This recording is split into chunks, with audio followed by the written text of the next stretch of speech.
Hello! So, we talk a lot about tattoos on this channel, and it has come to my attention that not everybody knows the difference between a flash tattoo and a custom piece. So, today I wanted to kind of clear up the air onto what the differences are and the fact that there are like different levels of flash, and I just want to get into it. Custom work is a collaboration between yourself and the tattoo artist. And a flash tattoo is a standalone piece made by an artist. Now, this can be made by the artist that you're going to, it can be made by the shop you went to, or it could be something that is a little more worldwide. If you heard of Sailor Jerry, a lot of those tattoos are flash tattoos that you can see all over the world. They literally sell flash books of those tattoos by people like Sailor Jerry and Ed Hardy, and I'm sure there are a plethora of other artists that do make flash books that you can buy, and it is okay to tattoo those tattoos repeatedly. And then when you have a shop flash, sometimes there's books on the walls and you can kind of scroll through them.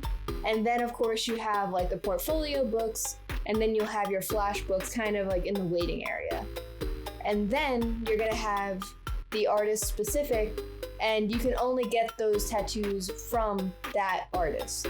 So people like Sad Boy Kurt, he makes a lot of one-off tattoos that, yes, they are flash, but they'll have a specific theme in mind, like My Chemical Romance, or even more recently Animal Crossing.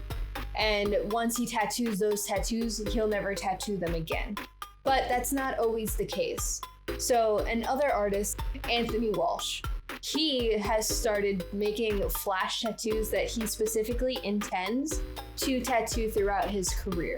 So actually at the end of July, I plan on getting one of his more recent flash that has not only been tattooed before, but will continue to be tattooed even after I get it tattooed. And I'm not getting anything changed to it. It is exactly what it is on paper. That's what I'm getting, and that's what the plan is for that flash.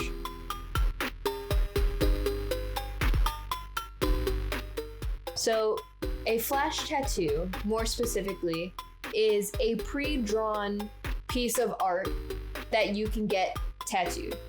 You don't necessarily need a consultation. You don't need an appointment in some cases. A lot of times, if you're going to be a walk-in for an artist, this is going to be the type of tattoo that you're going to get. It's pre-drawn, pre-colored. You can either get it in black and gray or in color, and then occasionally you are able to tweak what colors they're going to be. So I think it's more common to choose the colors when it comes to a shop flash, because you're not necessarily getting the artist that created that flash. So anyone in that shop, whether they're currently working there or have worked there in the past, will usually have flash in this shop.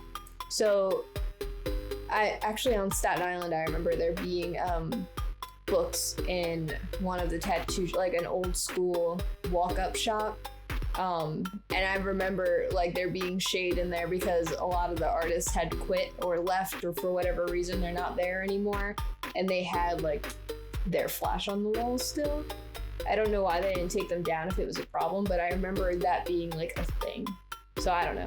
A flash tattoo, and I mentioned Ed Hardy and Sailor Jerry, but it's not just limited to American traditional. Any flash could be anywhere from your infinity symbol, your feathers flying off with butterflies or birds, or I know it's birds, but they're also hearts and anchors and suns. My mom has a celestial sun on her back, and she also has a random butterfly. Both of those were picked off the walls, but I think also in the early 2000s, because tattoo culture wasn't so out and about for everyone to see, you just didn't necessarily know you could get custom work, or at least I don't think on Staten Island that was known. So I know for a fact my mom did pick those tattoos off a wall, and I can guarantee if I went to that shop today, they would still have that flash on the wall, because I went there to get pierced. I want to say when I was 21, 20, around there. and they still had that flash on the wall.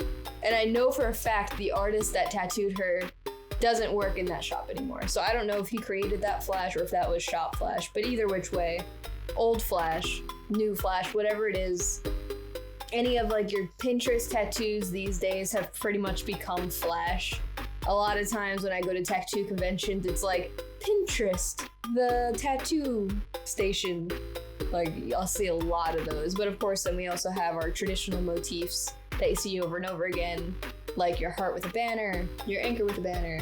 If you want to know more about other specific flash traditional tattoos, we have a video explaining all of them and what they mean. So you don't like get something and then it maybe goes against what you believe in or something. I don't know. None of them are that serious, but you know, don't get a turtle if you didn't cross the equator or anything, you know?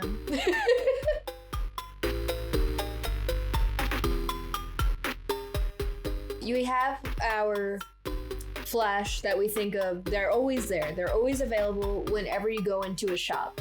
But then we also have specialty flash. And this flash is still shop flash. However, it's usually an event. So a lot of times I've seen shops do like fundraisers, whether it be like they have a dog who has a crazy high vet bill and they need surgery or something. They'll raise money for like the one guy in that shop so he can afford to save his dog. There's fundraisers or just like raising awareness. Like I've seen LGBTQ flash days, and you'll see like all sorts of different fundraisers for whatever. And they're usually really good causes, but every single person that goes to this event is gonna get like 1 of 5 tattoos. But you can know that that money that you spent on that tattoo will go towards whatever the thing is. So no one in the shop is getting paid that day, or they're getting paid like the minimum, like just so they don't lose money doing it. And then the rest is gonna go to whatever the event is about. But then of course we always have our Friday the 13th flash days, and those are probably our most infamous. More often than not, these are done by apprentices. That's why Friday the 13th flash is often so cheap, because these aren't established artists yet.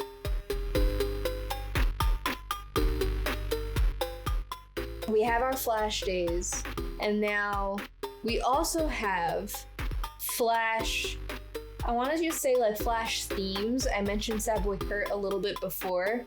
So a lot of artists will make flash sheets based on something that they're specifically interested in.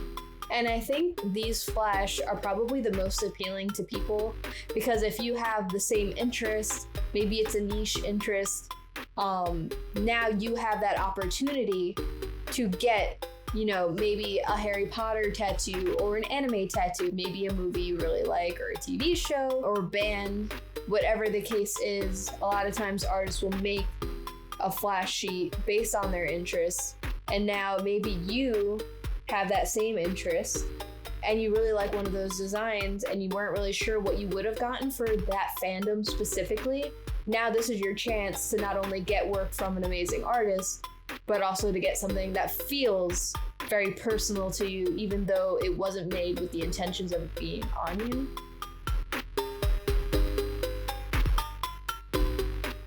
Before we get fully into custom, there's also kind of a gray area between flash and custom, because you can customize flash, and I'm not saying changing the name on a banner that has a heart behind it. Like, you can change that without it being not only like a unique tattoo, but it's also not going to be a higher rate.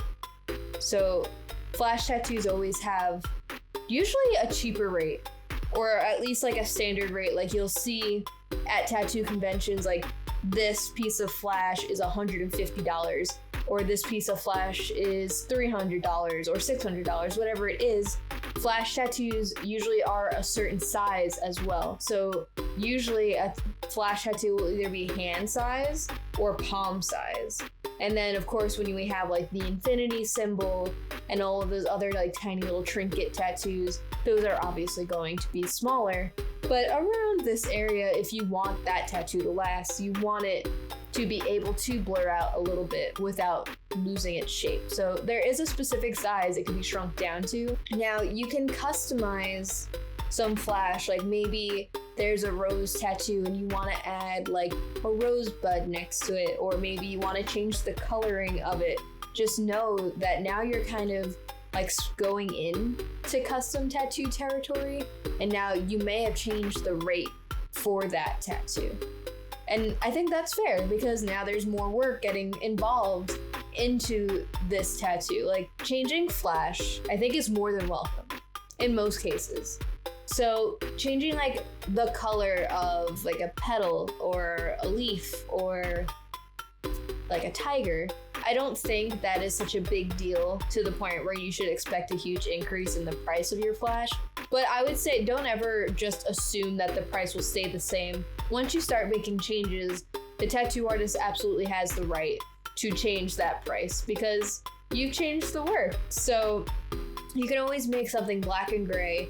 You can always make something like a specific color palette if you only want a specific color palette on you, or maybe instead of an orange tiger, you want a white tiger. You know, there's lots of things that you can do to change flash without changing the stencil or the outline of that flash. Or maybe that flash isn't colored in at all and they want your input anyway. Sometimes that is the case as well. But then once you start adding things like extra roses, maybe they're two flash roses that you're combining together, those now you're absolutely adding money to said tattoo, which isn't a bad thing. It's just something to expect. You can take maybe a piece of one flash and another flash, but just know like your artist is gonna have to draw that. They can't just copy and paste those two tattoos together unless they just so happen to have a digital copy of both of those tattoos. But even that is gonna take time, which is gonna cost you money. So that's pretty much it as far as like customizing your flash. At least that's all that I can think of. So now let's go into full custom work.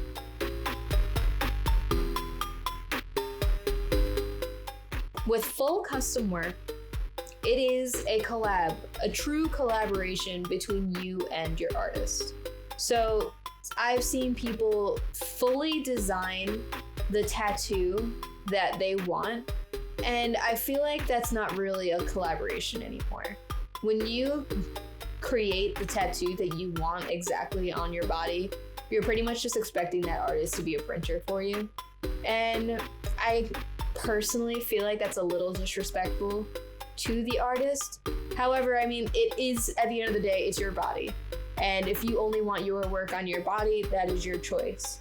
But I think for a true collaboration tattoo, we want to see reference photos.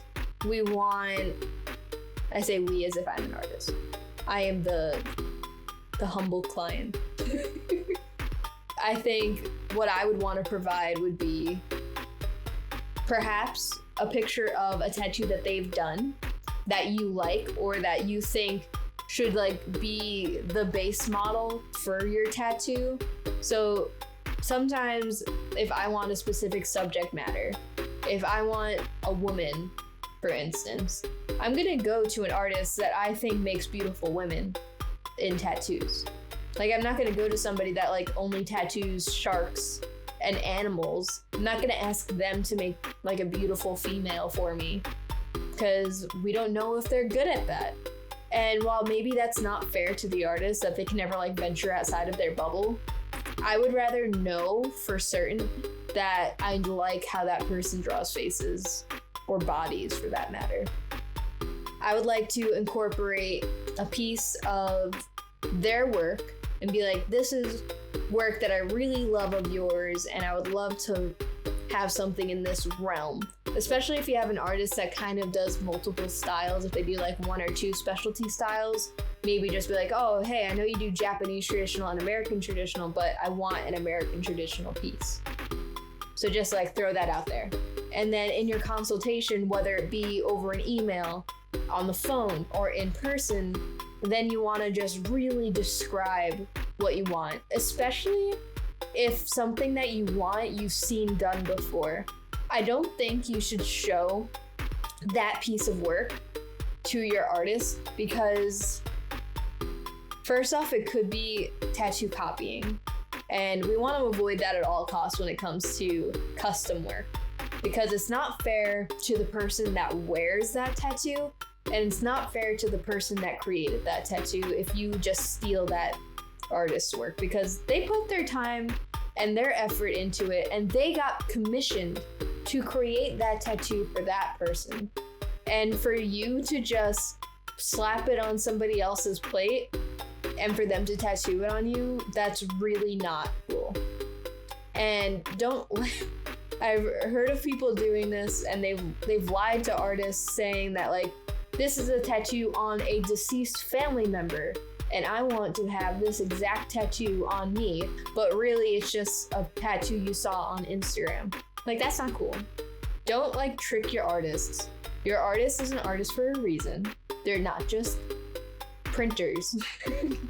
For a custom tattoo, anything and everything is on the table.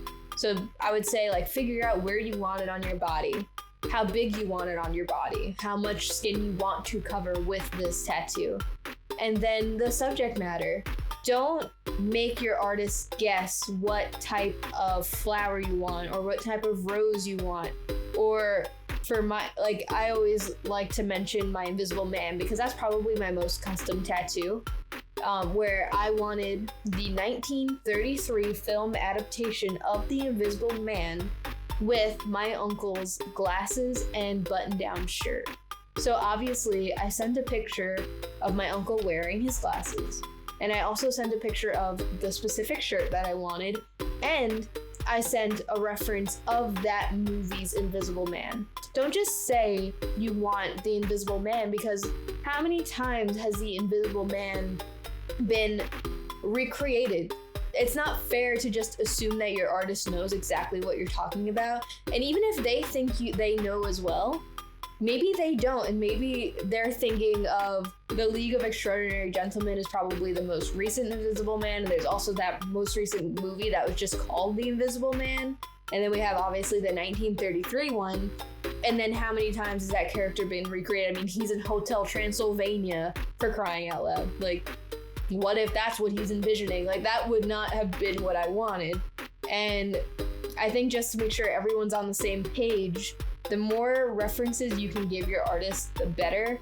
And then once you send out your references, once you say what it is that you want to see in your tattoo, leave the rest to your artist, because the more creative freedom you give to your artist, the better your work is going to come out, because the more they can kind of like let those creative juices flow, you know? So yeah, if you have any more questions, whether it be more specifics on Flash and custom, or maybe I got something wrong, let me know in the comments down below.